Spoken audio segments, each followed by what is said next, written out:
환자분들을 진료하다 보면 다양한 환자군을 접하게 됩니다. 아무래도 사람마다 체형이 각기 다르고 생활 습관부터 움직임까지 모두 제각각이기 때문이겠죠. 나타나는 증상들도 매우 다양한데요. 딱 어디가 아프다고 하면 그쪽만 치료하면 되는데 사실 그런 경우가 많지 않습니다. 예를 들어 관절의 운동 범위에 제한이 온다면 팔을 들 때마다 찝히거나 혹은 고관절을 움직일 때 찝히게 됩니다. 여러분들이 당장 유튜브를 찾아보셔도 고관절 찝힘 혹은 어깨관절 찝힘 혹은 충돌 증후군을 검색했을 때 대처 방법들이 많이 나와 있습니다. 근데 일부는 맞고 일부는 제 생각과 다른 부분들도 많았습니다. 오늘 영상은 여러분들이 균형 잡힌 시각으로 정보를 접근하셨으면 하는 마음에서 만들어 봤습니다. 어떤 분들은 오른쪽 전체가 다 불편하거나 혹은 왼쪽이 다 불편하거나 고관절이 불편할 수도 있고 어깨가 항상 뻐근하고 불편할 수도 있습니다. 근데 아까 예를 들은 것처럼 그냥 찝힘에 대해서 한번 얘기해 볼게요. 고관절의 찝힘 증상은 골반의 앞쪽이나 외측 고관절 쪽에서 찝히는 느낌 때문에 불편하다라고 표현을 하십니다. 어깨는 팔을 위로 들 때 마지막에서 찝히거나 혹은 이렇게 움직일 때 어깨가 갈리는 소리가 난다라고 해요. 염증이 없다면 그냥 찝히기만 하고 별로 아프지는 않을 겁니다. 하지만 찝혀서 아프다 하는 분들은 계속 찝히면서 건과 인대 부분에 손상이 일어났을 거예요. 손상이 일어나면서 염증들이 분비되고 통증들이 나타나는 거겠죠. 그 손상된 부위에 치료를 한다면 분명히 불편감은 줄 겁니다. 근데 만약 찝힘이 사라지지 않는다면요? 혹은 불편한 증상들을 치료했는데 계속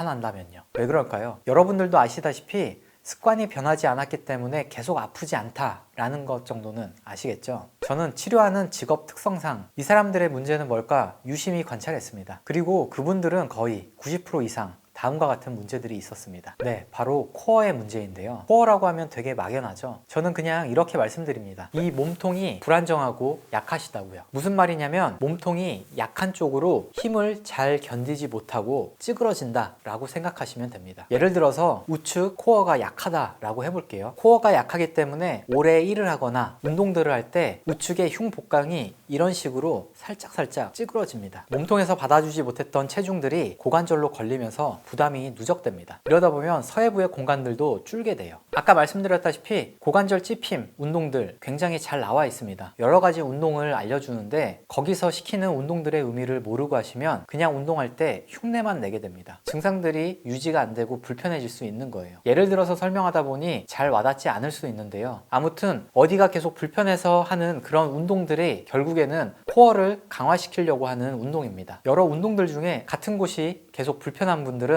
제가 꼭 말씀드리고 싶은 게 있어요. 어깨도 그렇고 고관절도 그렇고 무릎도 마찬가지입니다. 한쪽이 계속 아프다는 건 그쪽 코어가 약하고 몸통이 찌그러질 가능성이 많다는 건데 자꾸 스트레칭으로 접근하다 보면 더 약화가 될 수 있습니다. 예를 들어 고관절이 계속 불편하다고 장요근 스트레칭을 계속 하다 보면 코어가 점점 더 약해질 수가 있습니다. 그 당시에는 시원하고 잠깐 동안 소리는 안 날 수 있어도요. 반복적으로 아픈 분들은 자세가 잘못된 것도 맞겠죠. 하지만 그분들은 결국엔 코어가 약하시고 몸통 한쪽이 계속 찌그러지는 방식을 택하는 분이실 가능성이 매우 높습니다. 약화가 된 건데 뻐근해? 딱딱해? 그럼 스트레칭 이런 식으로 하다 보면 할 때만 시원하고 계속 더 증상이 심해질 수도 있습니다. 하시려면 강화 운동 꼭 기억해 주세요. 이번엔 어깨로 한번 말씀을 드릴 건데 어깨도 똑같아요. 올릴 때 찝히거나 혹은 움직일 때마다 막 갈리는 소리 계속 나는 분들, 이분들은 우측 코어가 조금 약하실 가능성이 많습니다. 때문에 한 가지 일을 오래 하거나 운동들을 할 때 이 우측 흉복강이 찌그러질 확률이 매우 높습니다. 이 과정에서 자연스럽게 견갑도 아래로 떨어지게 되는데요. 어깨를 말면서 상완골이 아탈구되는 경우도 있겠죠. 이렇게 되면 이쪽에 상완 견갑 리듬이 매우 떨어지게 됩니다.